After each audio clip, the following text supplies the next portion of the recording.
Les éléments du groupe LVMH, ce sont les recettes du groupe LVMH. La séparation du créateur et du manager, l'individualité, l'identité, l'individualisation de chacune des 70 maisons qui fait le groupe, sa force également d'aller vers l'excellence, la rareté et la qualité. Mais c'est aussi un homme qui est présent, c'est un homme qui agit, c'est un homme qui imagine, c'est un homme passionné, c'est un homme qui travaille et qui travaille énormément et qui sur les valeurs de l'excellence, sur l'idée que nos entreprises sont des start-up, sur l'idée qu'il faudrait que chacun de ceux qui en sont les managers les gèrent comme s'il en était le propriétaire, a su diffuser une exigence, mais qui est une fois encore une exigence d'excellence à laquelle chacun participe. Il est clair que le luxe, c'est un secteur qui, par rapport à d'autres, par rapport à l'armement, par rapport à l'automobile, fait davantage rêver. Mais il n'y a pas que le rêve, il y a aussi l'exigence et il y a la méthode.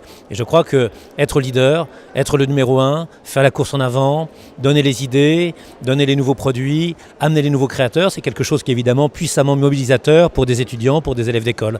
Savoir qu'on sera systématiquement dans un groupe qui sera agité d'idées, agité de projets, agité véritablement d'une envie de réussir, c'est quelque chose qui est très mobilisateur. C'est quelque chose qui est très motivant.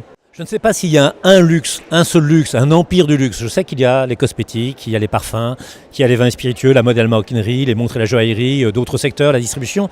Et je lui dirais de se spécialiser, d'avoir une envie, d'avoir une idée, d'avoir une passion et de ne pas simplement avoir le mirage du luxe. Le mirage du luxe, ce sont probablement un certain nombre de déceptions. La réalité, c'est que ce sont des métiers, ce sont des méthodes, ce sont des idées, ce sont des créateurs, ce sont véritablement des challenges qu'il faut relever chaque année.